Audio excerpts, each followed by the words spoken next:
Jack certainly is an interesting man. We follow him, you mentioned earlier, across 4 different countries in the book, England, South Africa, Australia, and Ireland. Can you introduce us to what was going on in those countries at that time?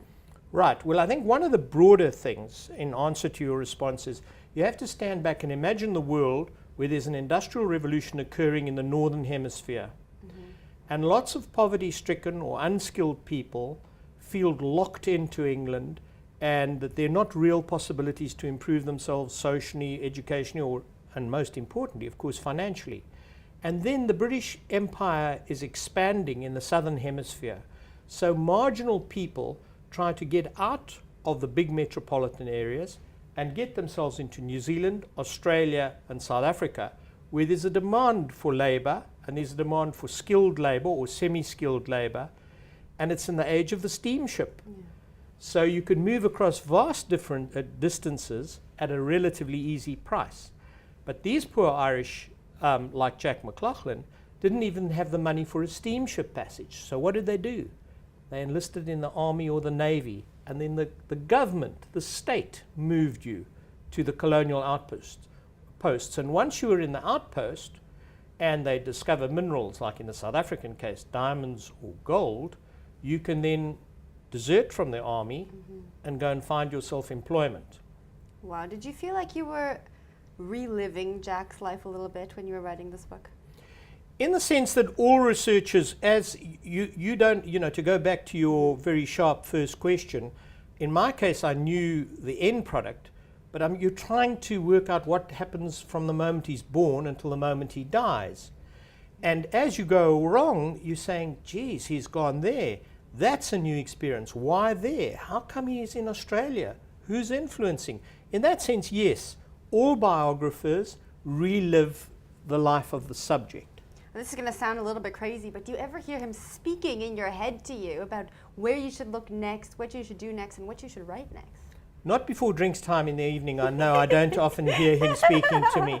But to answer your question very seriously, no, there are only 1 or 2 moments in which he speaks directly to you, and that is when you get a court transcript, you're getting verbatim, first-person rendition. I did, I went there, we did that.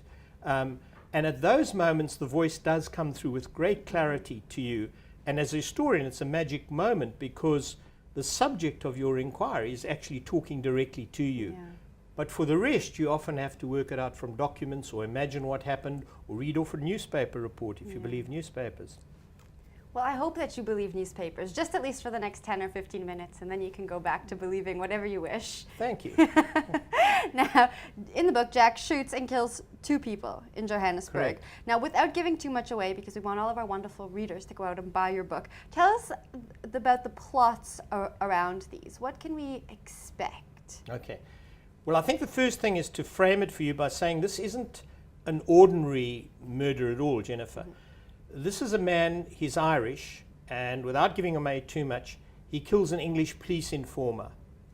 But he tries to do it in a most extraordinary way, as you know, because you've read the book so carefully. And that is that on the day of the murder, he gets up and he starts sending a series of messages through third parties to this man, saying, by tonight you will be dead. So you can see what he's actually doing. He's not trying to jump out from behind a bush or ambush a person. He's not trying to make an unexpected, deceitful, or a cowardly attack. He's actually saying, arm yourself, prepare yourself. You and I are going to meet before it's dark tonight, and I will kill you, but I'm giving you the chance to defend yourself, and I might die. So it's duel-like. It's like an old-fashioned duel. It's exactly that. It's exactly that. That's exactly the right word to use.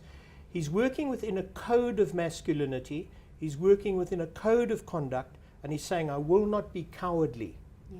You did a cowardly thing by informing the police, but I will not do a cowardly thing by attacking you in a subversive sort of concealed fashion. Now, was there anything you learned through your research, particularly in the ongoings in Johannesburg, in South Africa, that mirror some of the issues we see today? Well, of course, there are constant questions about immigrants. There are questions about patterns of criminality.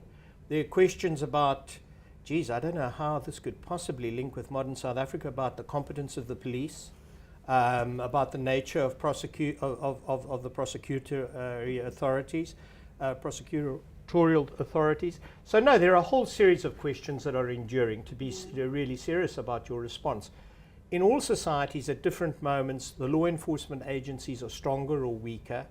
They have more or less skill. They have greater or less forensic capacity.